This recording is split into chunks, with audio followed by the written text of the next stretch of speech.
So in this lesson, I'm going to take you through a couple ways I use pedal notes in my guitar playing to help fatten up my blues and rock lead phrases. This is a really useful idea when you're playing in a small group like a trio or a quartet with an acoustic guitar, or maybe there isn't a lot of accompaniment backing up when you go to solo. This will help keep your lead lines sounding full and will make it so the band's intensity doesn't drop when you go to solo. So the first way I use them is by adding a low root note underneath my blues phrases. So doing this, we're going to use our pick on the 6th string, and then we're going to use our fingers to play the blues kind of bends and melodies above that with our fingers. And it'll sound something like this. So now we're going to check out the ideas I used in this actual solo with the notation written out.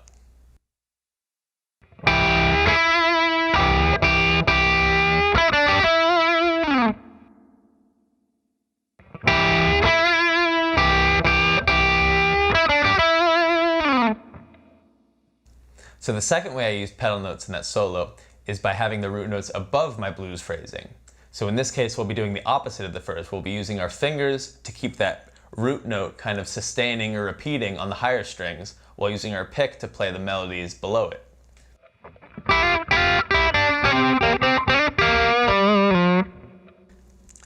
So now we're going to take a look at the ideas I used written out.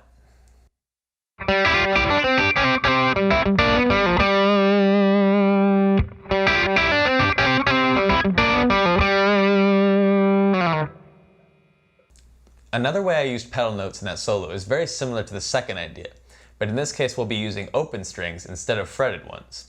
So with this, we'll still be using our fingers to play the open note kind of root pedaling above our blues lines that'll be picked underneath.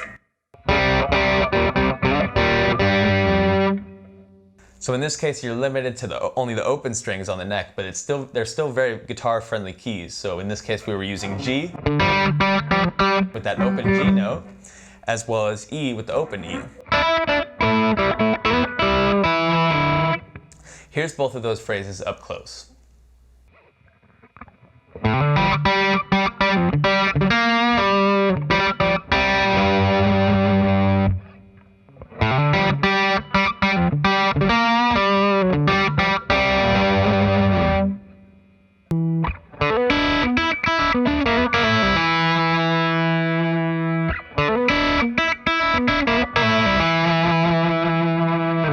So as you can see, you can get a lot of mileage out of these simple blues phrases simply by pedaling the root note above or below them.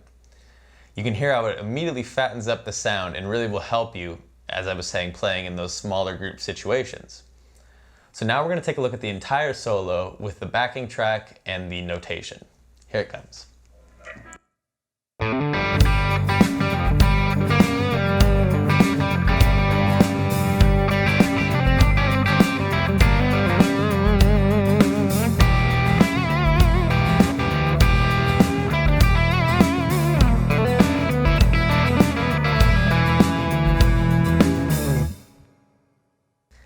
So there you have it. It's a simple enough concept technique-wise, but still very, very useful.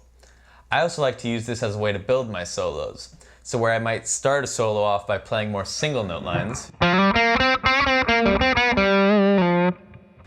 by the end of the solo I might start adding these pedal note ideas to help fatten up and make it a little bit more intense sounding.